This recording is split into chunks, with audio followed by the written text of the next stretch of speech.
Hello. I have not disappeared. I am still here. I have just spent less time creating regular Instagram content like I said I was going to, so that I could spend more time on long form content and creating some tools and resources that are actually going to help you with your training rather than just feed the brain rot. So here's what I have been working on. So you should already be familiar with the load velocity profile generator. This takes raw data from either QWIK VBT or your RepOne device and turns it into a load velocity profile so that you can, one, estimate your 1RMs, and two, convert from your first rep velocity to a percent 1RM. This means if you have an intended percentage that you want to be working at for the day, you can auto-regulate that based on how fast the first rep of your set is going. Now, the next stage from this is to build a RPE-based velocity profile. So what this is going to do is it's going to take the same data, but now we're going to be looking at the last rep in a set. Oh, let me scroll across to the pretty bit.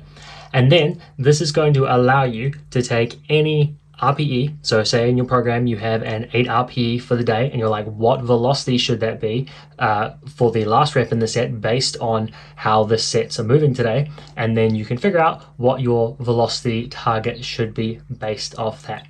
Now this isn't just a straight linear model. It's got a bunch of weightings in it to figure out the best data that you should be using for it. And it will actually switch to a hybrid linear polynomial model, which is based on the research to be best if there is enough data for you to use this. And then additionally, coming out with this release, I'm going to be releasing the testing protocol. So this gives you a testing protocol to create an initial profile for both the load velocity and the RPE based velocity and get all of the percentages that you need, as well as an AMRAP set in order to get all of the RPEs and the velocities that you need for it.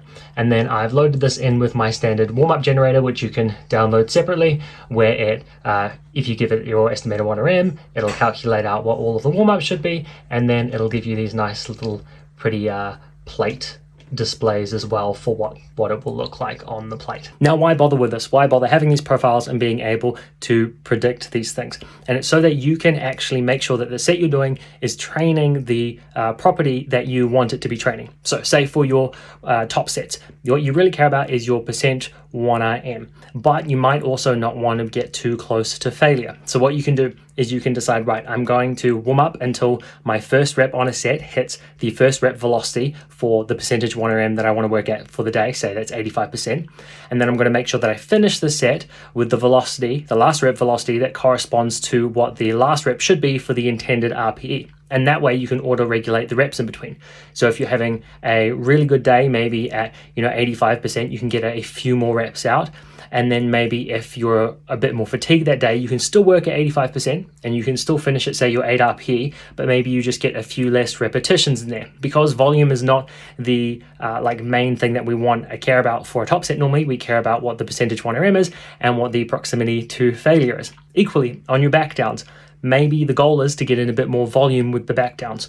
So what we do is we still probably care about the RPE. We don't want to be taking the back downs all the way to failure. So we say, right, we're going to keep warming up with the number of reps we want to use. So we're going to keep the reps constant. And then we're going to terminate the set or terminate figure out what load we want to use when the sets start hitting about this last rep velocity. So that way you're then auto-regulating the percentage that you're working at for the back down sets.